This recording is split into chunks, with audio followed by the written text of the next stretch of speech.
welcome back to Cast Me to Hell with me, Seb. And with me, Robbie. And here we are, literally about 20 minutes after getting out of the cinema. We've just done a big old double bill of Scream 5 and Scream 6, which I believe is one of the first showings literally in the world of in Europe. Obviously not press screenings included, but yeah, literally one of the earliest for the public to get to see. Yeah, is it out tomorrow or Friday?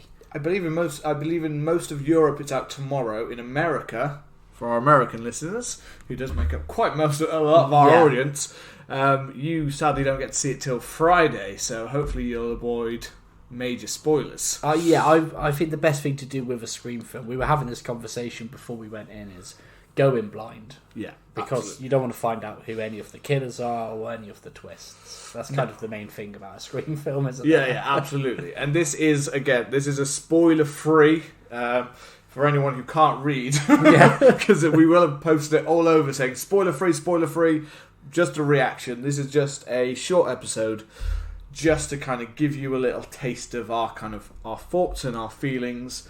We will obviously have to touch on character. Anything that was basically kind of trailer level kind of things is otherwise we literally can't talk about anything. Anything that was a slight little summary, but none of it will go into.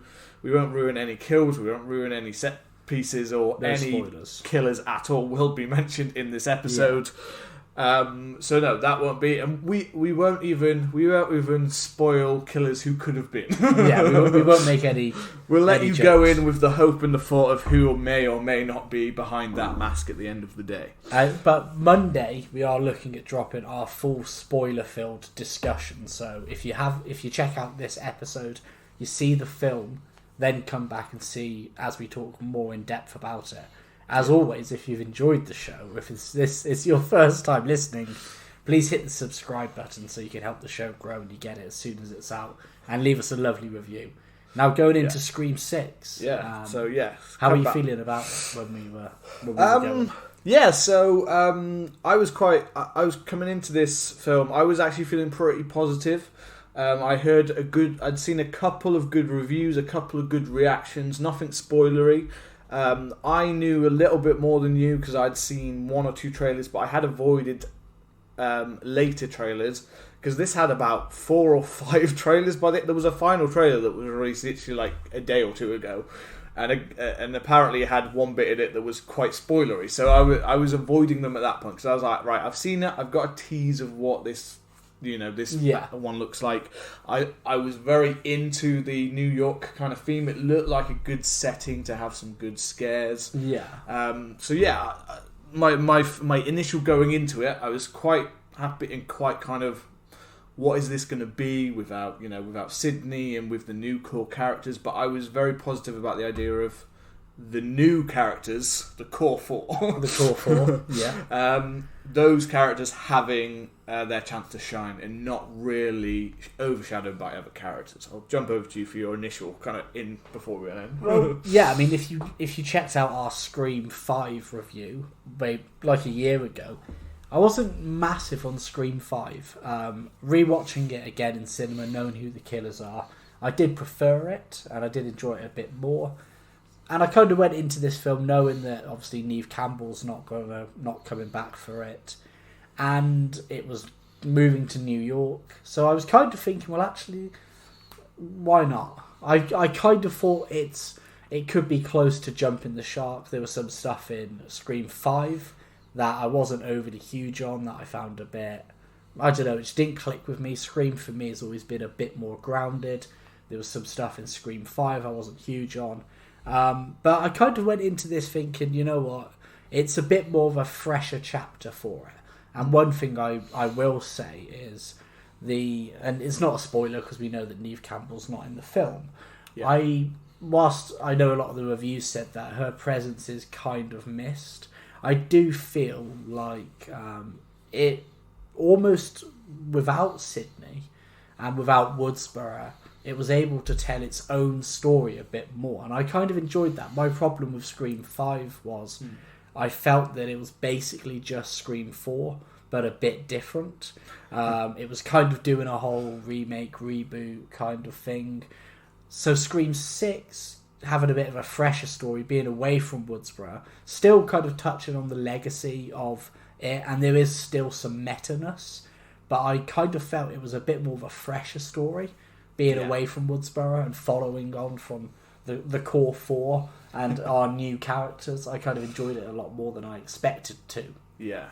Picking up on a few, the points you said there, so obviously, to get into those, we'll definitely build more, I think, more into the positive than any kind of negative, but I will say that some of the things that I know that kind of niggled you about Scream 5, and a few of the things that kind of got to me, some of those are still present, to say that. It's not perfect in that way. There are still a few of those things which, if you had a little bit of a problem with it in Scream 5, and for some of you, you might recognise what those are, but there are a little thing I will say, you just go into this with the expectation that it's still the same filmmakers and they still approach some of the things in the same way that they did in the last film. So don't expect complete miracles, but they have got it definitely feels more like they get to tell their own story and do their own vision a little bit more in this film than they maybe did get to in Scream 5, I think. Yeah. I think Scream 5 they were a little bit more shackled by the legacy of the film. This one, although yes, we do play into the legacy of the film. Anyone who's seen the trailers seen that it does have links to the legacy, as in ghost faces and those kind of parts that you see around and things like that. But it definitely gets to kind of take its own path. And I will say that this is actually very character driven. I heard, much more than I thought. There's a lot of actually chance for all of the new characters like Sam and Tara. They get to build a really nice bond and relationship, much more than they even did in the first one.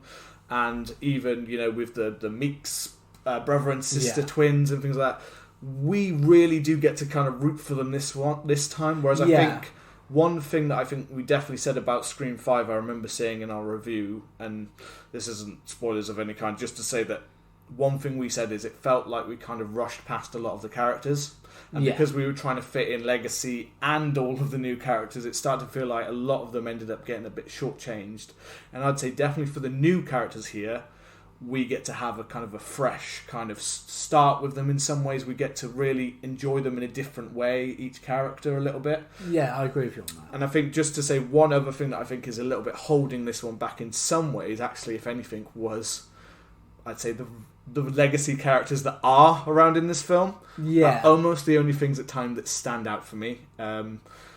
It's not spoiled. Gail Weathers is in the film, and at times I was kind of thinking, I don't know if you need to be here. Well, I'm not going to say why or any reason, and not that there's not great things for Courtney Cox in her way to do, but there's. I just found at times I was a bit like she felt like a sticking out a bit. I mean, kind of 2 points. I think going to the Meeks twins in Scream 5, I felt that they were very almost tacked on characters. It almost felt like, well, we need to have we had Randy, then we had Kirby. We need to have a character like that. Yeah. So I kind of felt like they were a bit forced in, and they didn't necessarily have to be Meeks characters. They didn't have to necessarily be related to Randy. And with this film, I kind of felt like it fleshed them out a lot more, especially Chad. Chad is probably one of my favourite characters in this film. Mason Gooding does a great job of really fleshing it out, making him both funny and sympathetic. And he's not just the boyfriend jock that he kind of almost was in the first one. Not that he didn't have some funny parts in Scream 5, but he wasn't consistently. And we didn't really see him enough. We only saw him enough to be the guy that's slightly funny at times, and that's it. And his sister Mindy did basically only get to be a Randy clone. Yeah, well, she got a bit more fleshed out with this. Yeah, going to the legacy characters, I felt particularly with Gale, I felt that they'd done Gale's angle before. So when the first time we saw Gale, or we see Gale in the film, I felt like that bit had been played out before. And there was a returning character who I personally didn't really feel actually added too much to the film.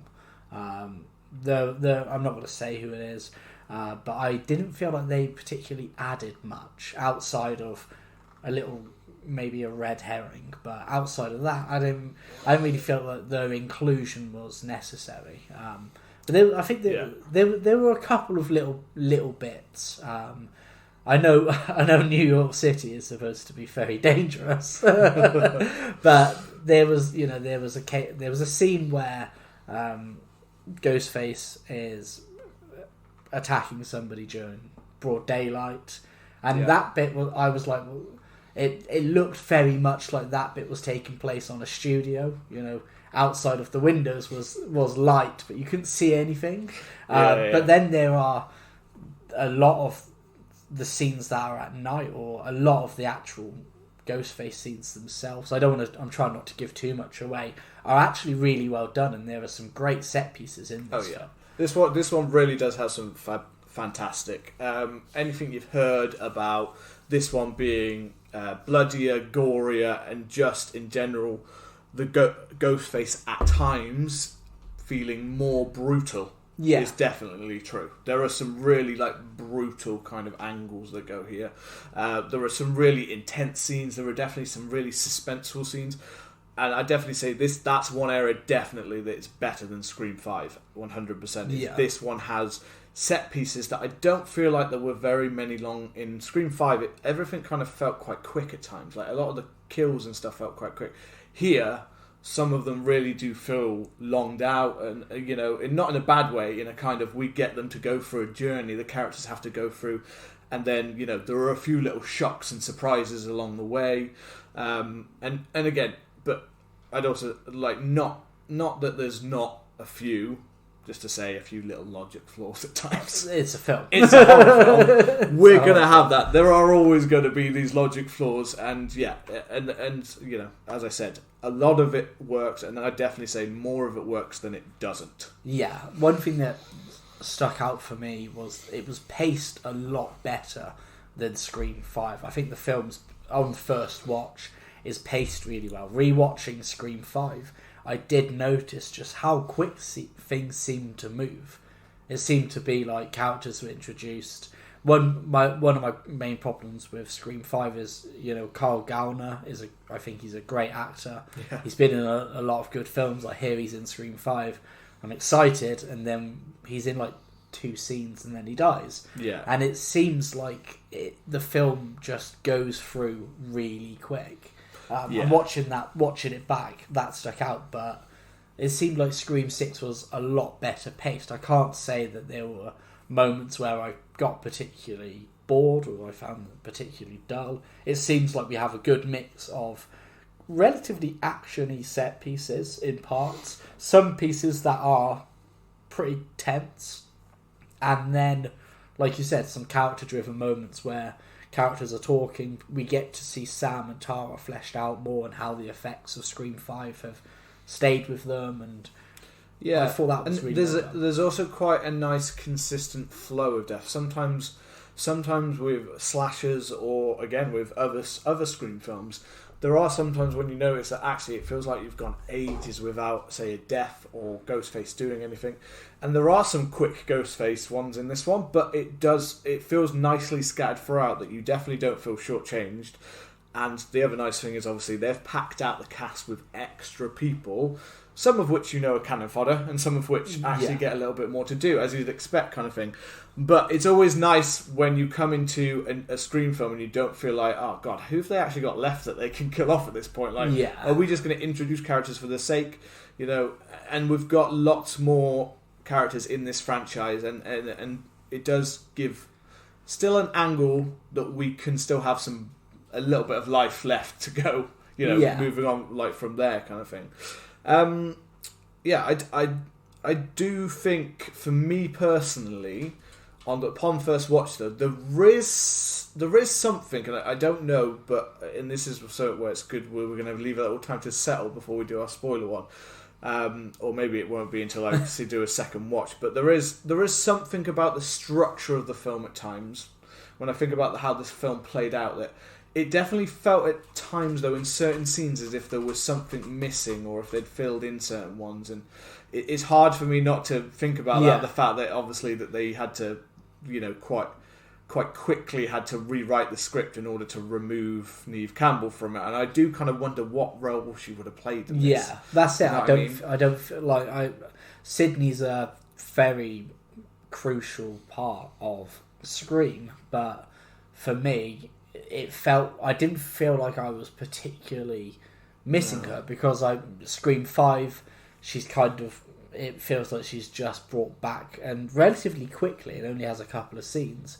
and it feels like, where would she have fit in with this? So I don't feel like she was particularly. I'll definitely be interested if we ever get the information of how the original draft was, because just like, no spoiler again, but just the way the film plays out, and even once we do get to the end and once we do know who the killers are, it's just a kind of a case of, again, throughout the film I was just like, no, I can't really see where she would have gone, but it's maybe with other characters that we felt were out of place. I almost wonder if that's where she would have filled in a little bit of a gap.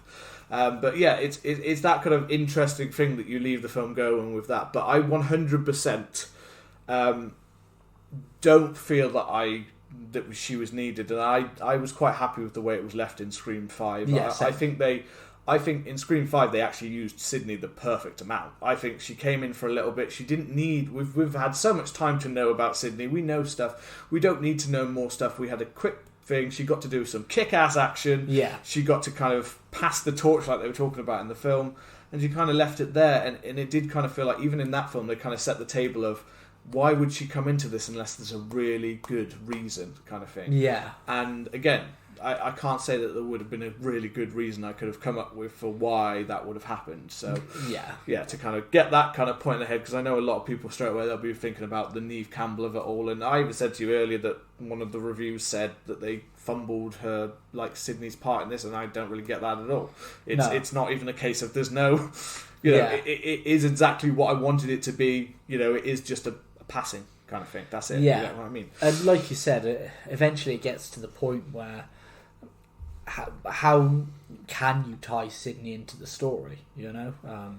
Especially if you're talking about the legacy of it, and I felt like her story was relatively finished with Scream 4.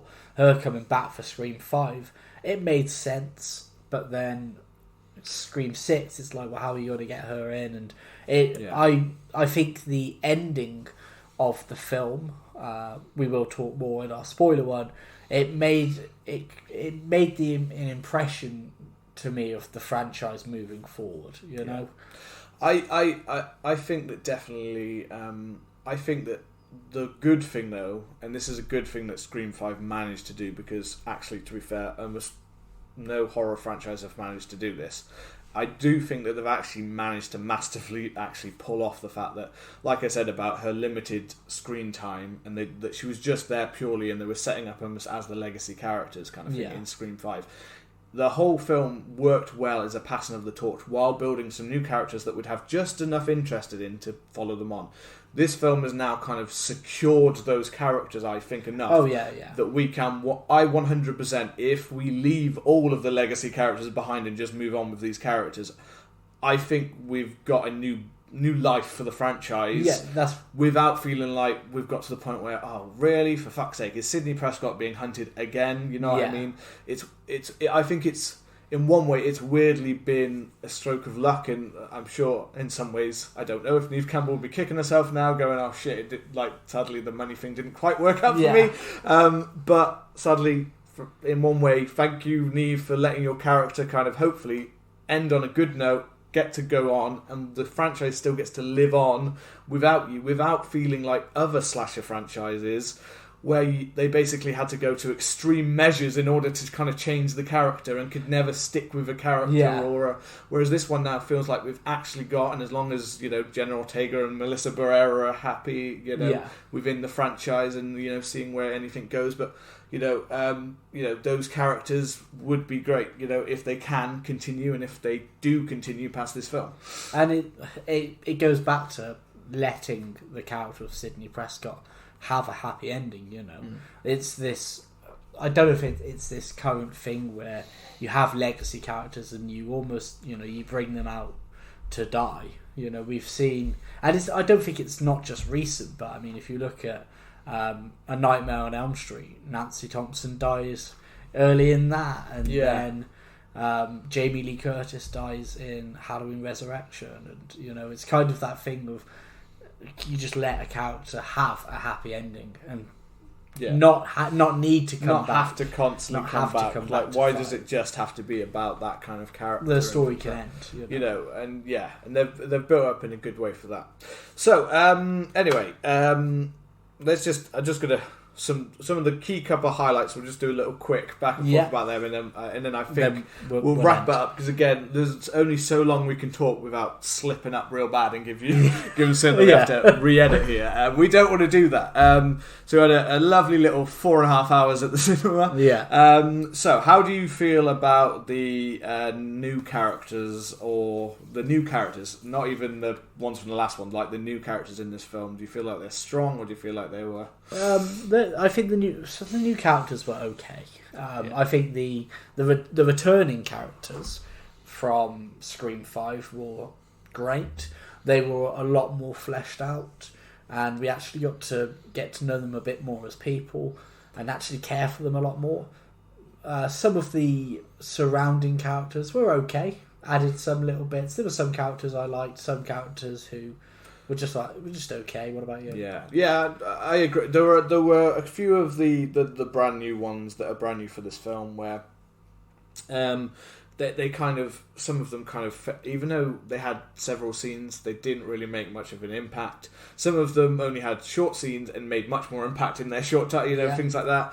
And there was one character that did stand out, and I don't even know what his name is. I know he's played by Josh Segura, and he's basically just described as the hot guy across the room.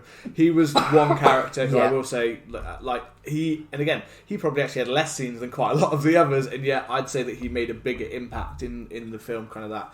I was definitely him and then going to the previous characters, Chad, Mason Gooding, learning about Cuba Gooding Jr.'s son there. Yeah, I just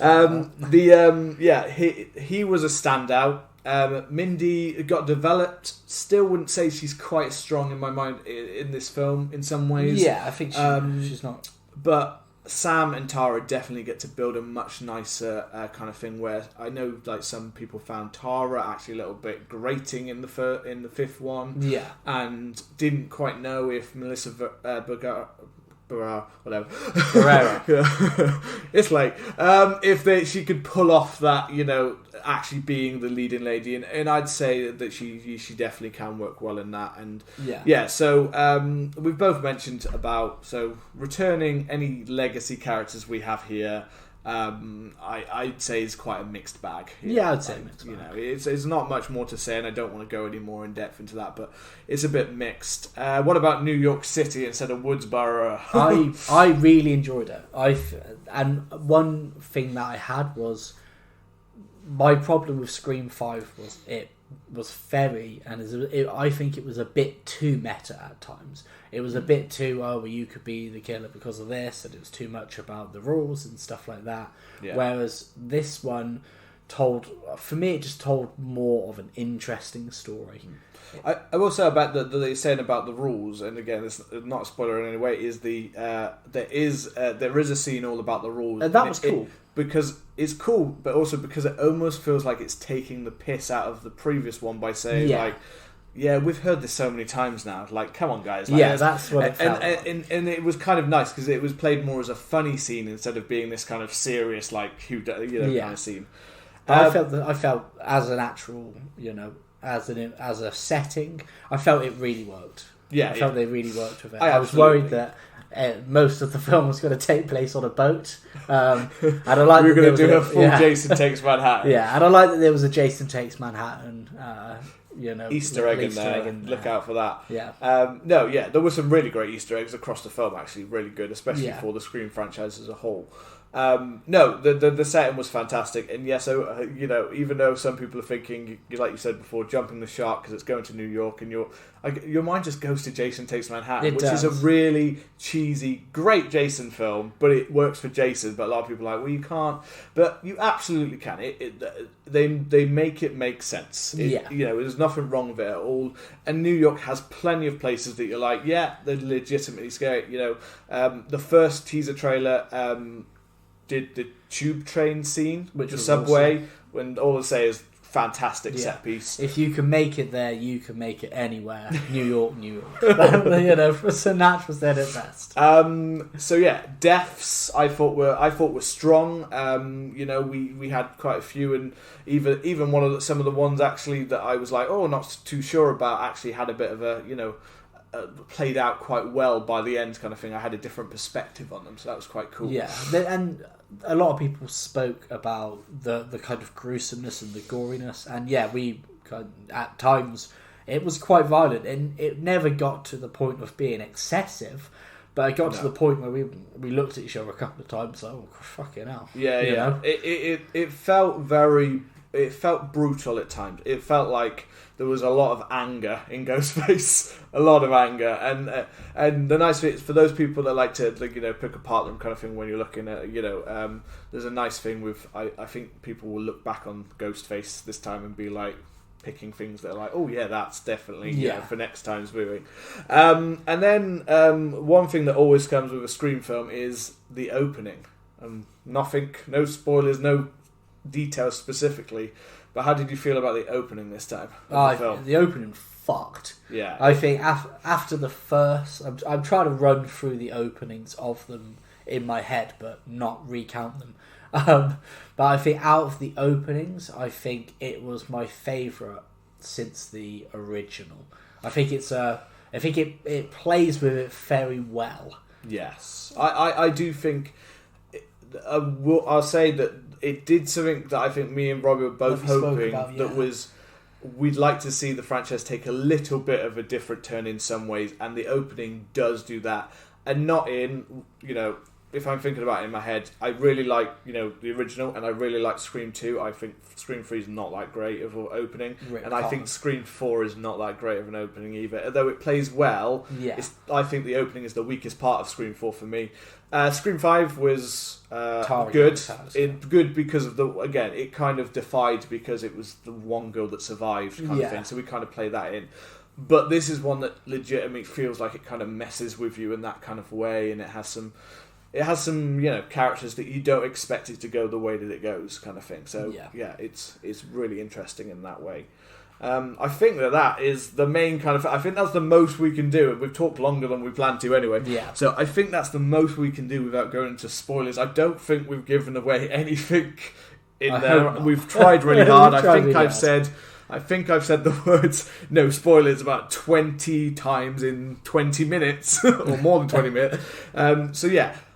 My overall opinion is you are going to have a great time with Scream 6. It doesn't feel like the franchise has died out. It doesn't feel like it's gone to a death. It 100% survives without certain legacy characters that we don't have here. It does give me an idea that yes, from Scream 5, which I still find it a solid kind of requel. This builds on that, and it makes me feel like I'm hopeful that we'll have a third chapter in this new trilogy, and I'm hopeful that it goes to a certain extent. Whether we need any more than that third one, I don't know about that right now, but I'd be very happy if we just get one more and we kind of wrapped it up. Then I'd be happy with that, but studios won't let that happen because these are obviously making a killing. Dollar bills. How you got any wrap up? No, man, I think you summed it up well. So I guess we'll leave it there, and if you want, join us on Monday as we take a deep dive into the film, discussing spoilers. Until then, I would highly recommend going and checking it out, support horror in the cinema, and enjoy the film, and then come and let us know what you thought about it on Twitter, Instagram, and TikTok at CMTH Podcast. Hit the subscribe button as well so you get the episodes as soon as they're out, and if you could leave us a lovely review, it really helps. We will see you Monday when we get stuck into the spoiler-filled guts of Scream 6. Bye-bye.